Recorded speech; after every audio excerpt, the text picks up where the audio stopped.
Anyway po, may tanong lang po ako. Meron kayong sinabi na lack of loyalty ni Bongbong Marcos. Pwede niyo po bang specific ko ano yung mga lack of loyalty at kanino at saan? May dala kong kopya ng speech ko ha. Tapos babasahin ko lang ulit para naiintindihan ng mga nanonood saan doon sa speech yon. So ito yon, no? Sa unang mga buwan pa lang ng aming termino, nakita ko na ang kawalan ng katapatan ni Bongbong Marcos Jr. sa mga pangakong binitawan noong kampanya, pati na sa kanyang mga sinumpaang tungkulin para sa bayan. Kasi napansin ko na wala talaga siyang sinseridad sa trabaho. Noong una, pag-upo namin, nagpapatawag siya ng meeting. Meron kaming mga cabinet meetings. At napapansin ko dun sa cabinet meetings, wala bang structure ba na ano ang problema, pag-uusapan natin at pag-iisipan natin ang solusyon. Tapos mag-uutos ka na nun. O ikaw gawin mo ito, o ikaw gawin mo ito, ikaw gawin mo ito. Sa susunod na linggo, ibigay niyo sa akin yung resulta ng ginawa ninyo base sa pinag-usapan natin. Ganun yun eh. Kaya nga may cabinet eh. Kasi meron ka iba't ibang opinion, iba't ibang experiences, iba't ibang kakayahan na mag-iisip para sa mga kailangan ninyong gawin. Mga ilang buwan siya nagpapatawag ng cabinet meeting. Tapos bigla, sabi niya, ay hindi na tayo magka-cabinet meeting. Sabi niya, papatawag lang namin kayo kung may kailangan kami sa inyo. So doon ako parang, okay, so paano tayo mag-uusap kaming lahat, tayong lahat, mag-uusap-usap kung ano yung dapat na united effort natin sa mga kailangan gawin, sa mga prioridad ng administrasyon, kung hindi tayo mag-uusap. Bigla na lang nawala na ang cabinet meeting. Ito kasi simula pa lang po. Oo. Hindi ko na lang maalala ngayon kung mga ilang weeks ha, kasi ang cabinet meeting every week yan eh. So mga weeks, or sabihin na natin siguro 2-3 months into the term, biglang, wala na, papatawag lang namin kayo. May sinabi po ba siyang dahilan? Bakit wala ng cabinet meeting? Wala siyang sinabing dahilan. So parang ako, nagulat ako na parang ganon. Tapos, syempre, sa akin, sa Department of Education, hindi po ba dapat yung Pangulo may vision siya? Ano dapat ang mangyari sa basic education mula 2022 hanggang pagkatapos ng termino 2028. At syempre sasabihin mo, oh, kailangan ha na pagkatapos ng 2028 ay yung susunod, meron siyang susundan na plano para hindi napuputol yung mga gagawin. Wala eh. Sinasabi ko sa inyo, lahat ng ginawa sa Department of Education, kami lang yun. Kami ng mga USEC, ASEC, Regional Director, Superintendents, mga teachers, kami lang ang nag-usap, nagplano, at nagbigay ng direksyon para sa Department of Education. Malamang, duda ko, kaya nakikita nyo na parang kalat yung governance ngayon kasi ganun din yung ibang departments. Buti sana kung magaling lahat ng secretaries.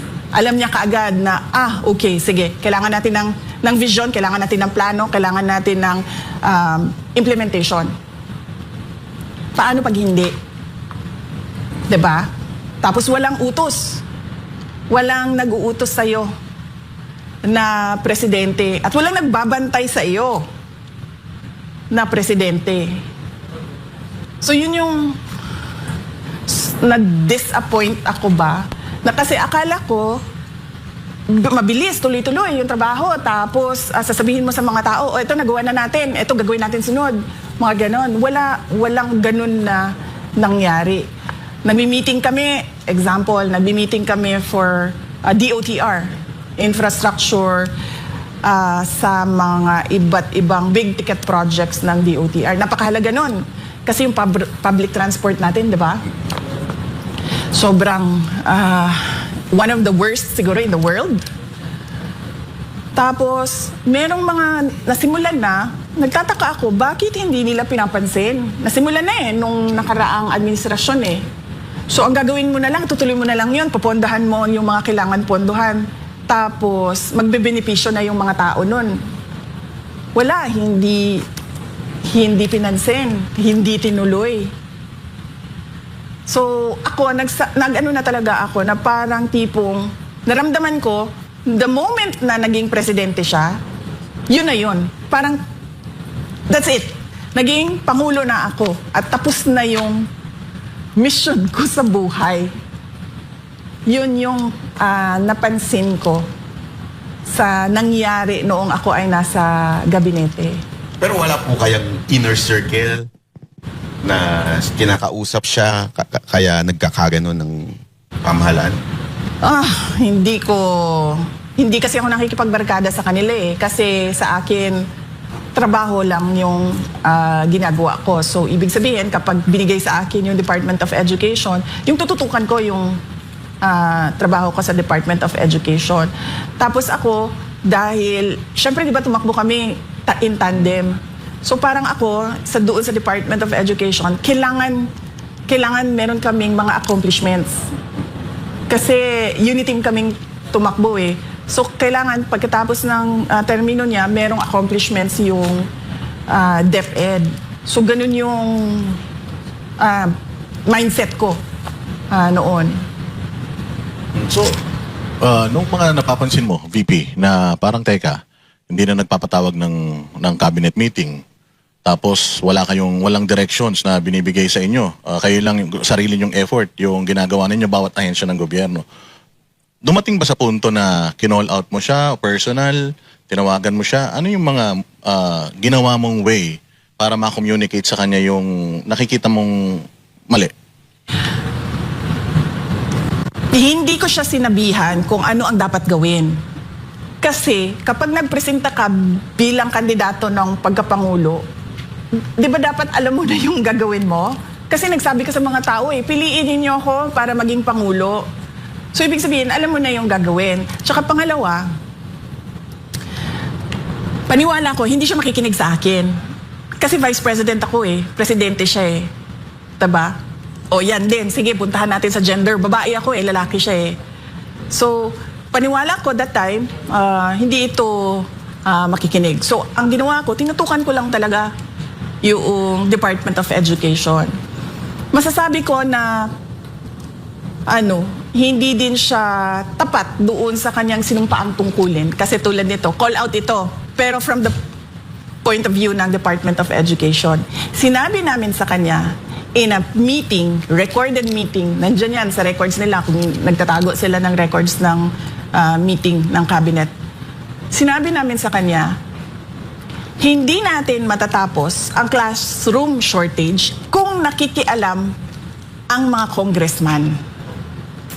Tapos, binaliwala niya yung comment ng USEC ng Department of Education kasi sinabihan ko ng USEC, ipasok mo yan, sabihin mo yan. Binaliwala niya, parang, that's another problem. The way, di ba? Ganyan siya magsalita, di ba? That's another problem. Sinabihan ka na nga Hindi matatapos tong classroom shortage mo pag pinakapakialaman yung budget mo. Tapos, wala man lang siyang sinabi na, patigil nyo yan, sabihan nyo yung mga congressman, huwag pakialaman yung budget.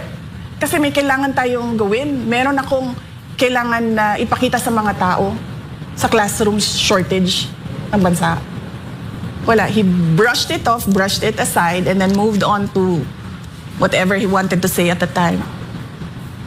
Nung campaign, nakita mo na ba may nakita ka bang tendencies sa kanya na magiging ganito siya?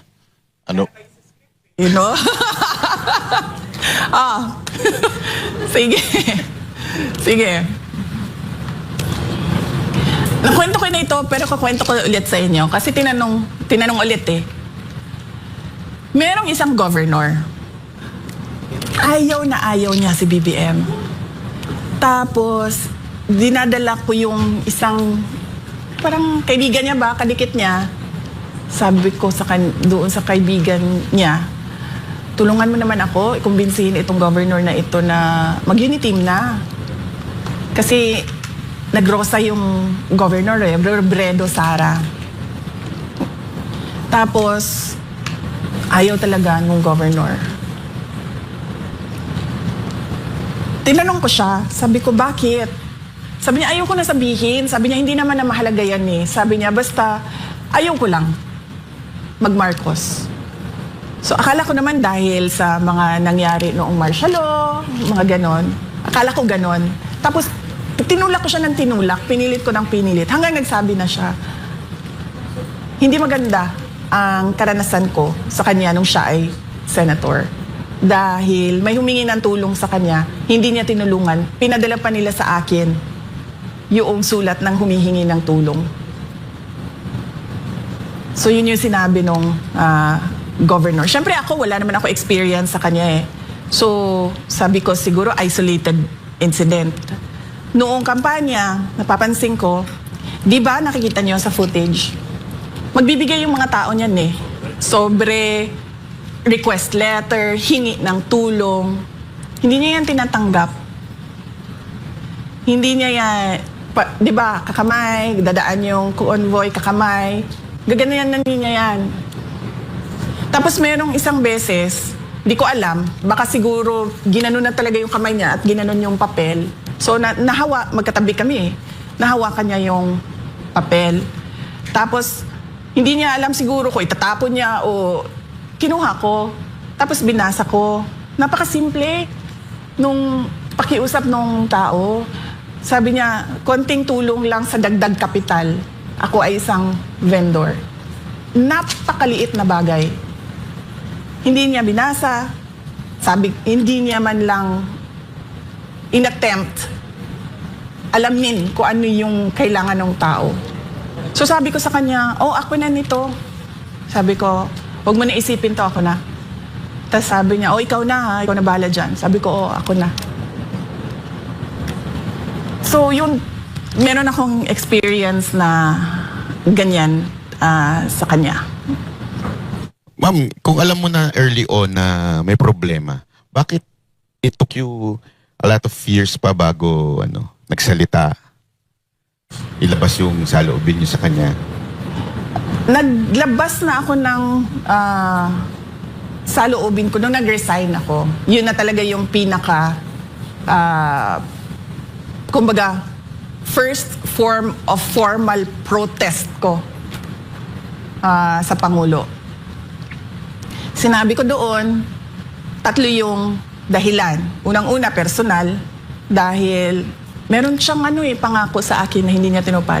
Para niya ako mapa-oo na tatakbo akong vice president, meron akong 2 hiningi. Isa doon, wala talaga. So okay lang yun, sabi ko, di ba? Nung ako nag-resign sa Department of Education. Okay lang yun. Kasi personal ko naman yun eh. Wala namang, hindi naman kaka-apekto sa taong bayan yun. So okay lang yun. Tapos, pangalawa, yung pagbaliwala ba niya sa reklamo namin sa Department of Education na yung budget namin ay kinokontrol ng House of Representatives. Hindi lang control, kinuha talaga at pinaghati-hatian. At syempre, sabi ko nga, nung ako ay nag-explain noon, sabi ko, nakikita sa papel, hindi ninyo nang kailangan ng ebidensya dahil inattach mismo ng House of Representatives ang listahan ng paghati-hati nila ng budget ng Department of Education. Pag-akyat namin sa Senate during the plenary, mayroong isang senator na nagtanong, sa inyo ba itong listahan? Sabi namin, hindi.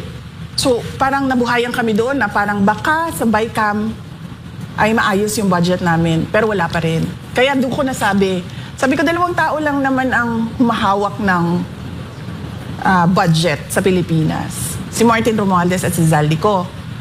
At masasabi ko na pinapabayaan ni BBM dahil nung sinabi namin sa kanya during a cabinet meeting, classroom shortage, pinapakialaman yung budget, binaliwala niya yung tanong or yung sinabi namin. So ibig sabihin, meron siyang kumbaga approval, implied approval doon sa ginagawa.